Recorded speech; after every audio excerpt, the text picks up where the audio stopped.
আধুনিক প্রযুক্তির এই যুগে আমরা যতই আর্টিফিশিয়াল ইন্টেলিজেন্স বা রোবোটিক্স নিয়ে কথা বলি না কেন, আমাদের এই আধুনিক সভ্যতার চাকা যে জিনিসটির উপর ভর করে ঘোরে তা হলো কালো সোনা বা অপরিশোধিত তেল। স্মার্টফোনের প্লাস্টিক কভার থেকে শুরু করে আকাশে ওরা বিশাল কার্গো বিমান, সবকিছুর পেছনেই রয়েছে পেট্রোলিয়ামের অবদান। ইউএস এনার্জি ইনফরমেশন অ্যাডমিনিস্ট্রেশন এবং ওপেকের সর্বশেষ ডেটা অনুযায়ী বিশ্বজুড়ে প্রতিদিন প্রায় 100 মিলিয়ন ব্যারেল তেল উত্তোলিত হয়। কিন্তু এই তেলের নিয়ন্ত্রণ সবার হাতে নেই। বিশ্বের লুকানো সত্য এর আজকের পর্বে আমরা জানব বিশ্বের শীর্ষ 10টি তেল উৎপাদনকারী দেশ সম্পর্কে, যারা অত্যাধুনিক প্রযুক্তির সাহায্যে মাটির গভীর থেকে এই সম্পদ বের করে আনছে। আর ভিডিওর শেষে আমরা জানব তেলের বর্তমান বিশ্ব পরিস্থিতি এবং বাংলাদেশের প্রেক্ষাপট নিয়ে বিস্তারিত। আমাদের তালিকার 10 নম্বর স্থানে রয়েছে মধ্যপ্রাচ্যের ছোট কিন্তু শক্তিশালী দেশ কুয়েত। প্রতিদিন প্রায় 28 লাখ ব্যারেল তেল উত্তোলন করে তারা।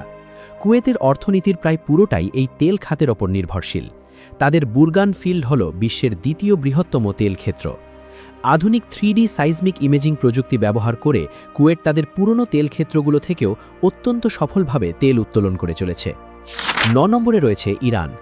আন্তর্জাতিক মহলের নানা অর্থনৈতিক নিষেধাজ্ঞা থাকা সত্ত্বেও ইরান প্রতিদিন প্রায় 35 লাখ ব্যারেল তেল উৎপাদন করে। তাদের সবচেয়ে বড় শক্তি হল তাদের অভ্যন্তরীণ ইঞ্জিনিয়ারিং। বাইরের দেশের সাহায্য ছাড়াই তারা নিজেদের তৈরি অ্যাডভান্সড ড্রিলিং ইকুইপমেন্ট দিয়ে আহওয়াজ এবং মারুনের মতো বিশাল তেল ক্ষেত্রগুলো সচল রেখেছে।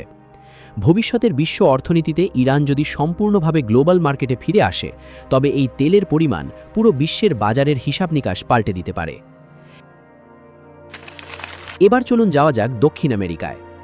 8 নম্বরে থাকা ব্রাজিলের প্রতিদিনের তেল উৎপাদন প্রায় 36 থেকে 42 লাখ ব্যারেল। ব্রাজিলের তেলের গল্পটা পুরোপুরি প্রযুক্তি নির্ভর। তারা মূলত প্রি সল্ট অফশোর ড্রিলিং করে, অর্থাৎ আটলান্টিক মহাসাগরের তলদেশের হাজার হাজার ফুট নিচে লবণের বিশাল স্তরের নিচ থেকে তারা তেল বের করে আনে। এটি বিশ্বের অন্যতম কঠিন এবং ব্যয়বহুল প্রক্রিয়া। এই কাজ করতে তারা ব্যবহার করে অত্যাধুনিক সাবমারিন রোবট এবং রিমোট কন্ট্রোলড ড্রিলিং সিস্টেম। ভবিষ্যতের প্রযুক্তির এক দারুণ উদাহরণ হল ব্রাজিলের এই তেল উত্তোলন শিল্প। আমাদের তালিকার 7 নম্বরে আছে সংযুক্ত আরব আমিরাত। তাদের দৈনিক তেল উৎপাদনের পরিমাণ প্রায় 41 লাখ ব্যারেল। আবুধাবির জাকুম ফিল্ড হল বিশ্বের অন্যতম বৃহৎ অফশোর তেল ক্ষেত্র। মজার ব্যাপার হলো তারা কেবল সাগরের বুকেই ড্রিলিং সীমাবদ্ধ রাখেনি, তেল উত্তোলনের জন্য তারা সাগরের মাঝে আস্ত কৃত্রিম দ্বীপ তৈরি করে ফেলেছে। তেল থেকে অর্জিত এই বিপুল অর্থ তারা এখন ইনভেস্ট করছে এআই, ট্যুরিজম এবং টেকনোলজিতে, যাতে ভবিষ্যতে তেলের ওপর তাদের নির্ভরশীলতা কমানো যায়। 6 নম্বর অবস্থানে রয়েছে ইরাক। যুদ্ধবিধ্বস্ত ইতিহাস পেরিয়ে ইরাক এখন প্রতিদিন প্রায় 44 লাখ ব্যারেল তেল উত্তোলন করছে। তাদের রুমাইলা তেল ক্ষেত্রটি দেশের লাইফলাইন হিসেবে কাজ করছে। বর্তমানে তারা বিদেশি কোম্পানিগুলোর সাথে চুক্তির মাধ্যমে সুপার কম্পিউটার এবং আধুনিক সেন্সর টেকনোলজি ব্যবহার করে মাটির নিচের তেলের রিজার্ভারগুলোর নিখুঁত ম্যাপ তৈরি করছে, যা তাদের উৎপাদন ক্ষমতাকে প্রতিনিয়ত বাড়িয়ে তুলছে। বিশ্বের অন্যতম বড় টেক জায়ান্ট চীন রয়েছে 5 নম্বরে। প্রতিদিন 52 লাখ ব্যারেল তেল উৎপাদন করে তারা। কিন্তু অবাক করা বিষয় হলো এত তেল উৎপাদন করেও চীনের চাহিদা মেটে না। তারা বিশ্বের সবচেয়ে বড় তেল আমদানিকারক দেশও। চীনের দাকিং তেল ক্ষেত্র তাদের সবচেয়ে বড় উৎস। চীন বর্তমানে তাদের তেল ক্ষেত্রগুলোতে স্মার্ট ড্রিলিং বা এআই চালিত অটোমেশন ব্যবহার করছে। মানুষের বদলে সেখানে এখন সেন্সর এবং আর্টিফিশিয়াল ইন্টেলিজেন্স নির্ধারণ করে ঠিক কোথায় এবং কত গভীরে ড্রিল করলে সবচেয়ে বেশি তেল পাওয়া যাবে। শীর্ষ 4 নম্বরে রয়েছে উত্তর আমেরিকার দেশ কানাডা। তাদের দৈনিক উৎপাদন প্রায় 58 লাখ ব্যারেল।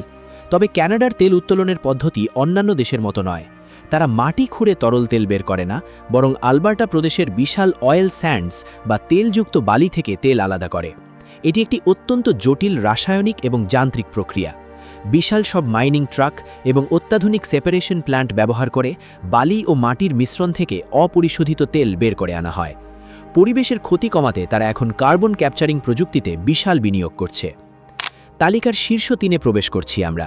3 নম্বরে আছে রাশিয়া, যাদের দৈনিক উৎপাদন প্রায় 1,07 লাখ ব্যারেল। সাইবেরিয়ার -ডিগ্রির হিমশীতল পরিবেশে পার্মাফ্রস্ট বা চির হিমায়িত মাটির নিচে ড্রিলিং করা বিশ্বের অন্যতম চ্যালেঞ্জিং কাজ। রাশিয়া এই অসাধ্য সাধন করেছে তাদের নিজস্ব হেভি ডিউটি ইঞ্জিনিয়ারিং দিয়ে। বিভিন্ন ভূ-রাজনৈতিক সমস্যা এবং নিষেধাজ্ঞার মাঝেও তাদের বিশাল পাইপলাইন নেটওয়ার্ক এশিয়া এবং ইউরোপের বিভিন্ন প্রান্তে তেল সরবরাহ করে গ্লোবাল এনার্জি মার্কেটে তাদের আধিপত্য বজায় রেখেছে। বিশ্বের তেল রাজনীতির অঘোষিত রাজা সৌদি আরব রয়েছে ২ নম্বর স্থানে। ওপেকের সবচেয়ে প্রভাবশালী এই দেশটি প্রতিদিন প্রায় ১,১০,০০,০০০ ব্যারেল তেল উত্তোলন করে। তাদের ঘাওয়ার ফিল্ড হল পৃথিবীর ইতিহাসের সবচেয়ে বড় তেল ক্ষেত্র। সৌদি আরবের রাষ্ট্রীয় তেল কোম্পানি আরামকো বিশ্বের সবচেয়ে মূল্যবান কোম্পানিগুলোর একটি। তারা মাটির নিচের তেলের ফ্লো সিমিউলেট করতে ব্যবহার করে পৃথিবীর অন্যতম শক্তিশালী সব সুপার কম্পিউটার।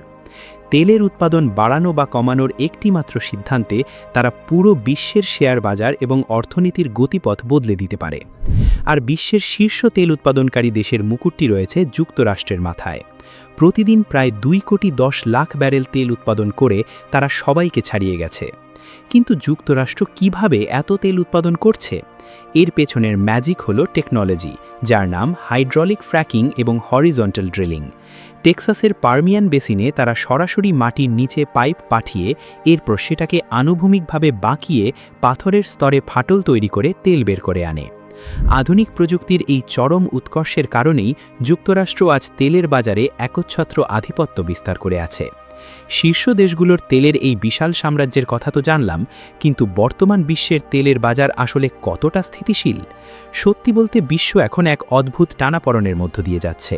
একদিকে মধ্যপ্রাচ্য এবং ইউরোপের চলমান ভূরাজনৈতিক অস্থিরতা, যার কারণে তেলের দামের গ্রাফ প্রতিনিয়ত ওঠানামা করছে। অন্যদিকে বিশ্ববাজারে দামের পতন ঠেকাতে ওপেক প্লাসভুক্ত দেশগুলো বারবার তাদের তেল উৎপাদন কমানোর সিদ্ধান্ত নিচ্ছে। বিশ্ব অর্থনীতি এখন তেলের দামের এই অস্থিরতার সাথে লড়াই করছে। এবার চলুন দেখি এই বৈশ্বিক পরিস্থিতির প্রভাব আমাদের দেশ বাংলাদেশে কিভাবে পড়ছে।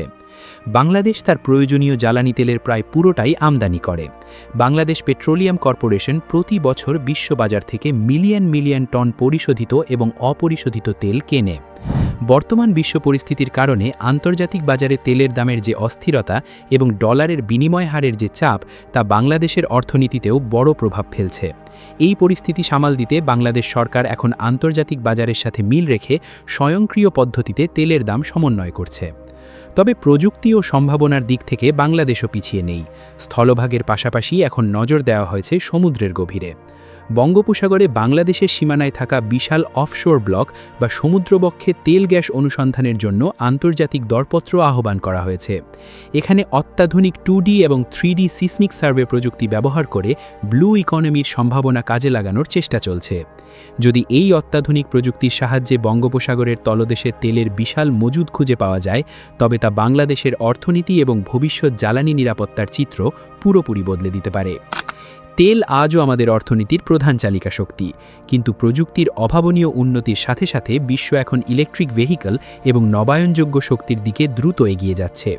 আপনার কি মনে হয়, কৃত্রিম বুদ্ধিমত্তা এবং গ্রিন এনার্জি কি আগামী কয়েক দশকে তেলের এই রাজত্বকে শেষ করে দিতে পারবে, নাকি কালো সোনা আরও বহুকাল রাজত্ব করবে? আপনাদের মতামত অবশ্যই নিচে কমেন্ট করে জানাবেন।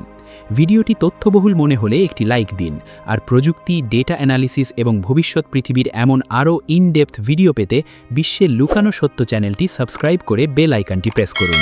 দেখা হবে আগামী ভিডিওতে নতুন কোনো টপিক নিয়ে। ধন্যবাদ।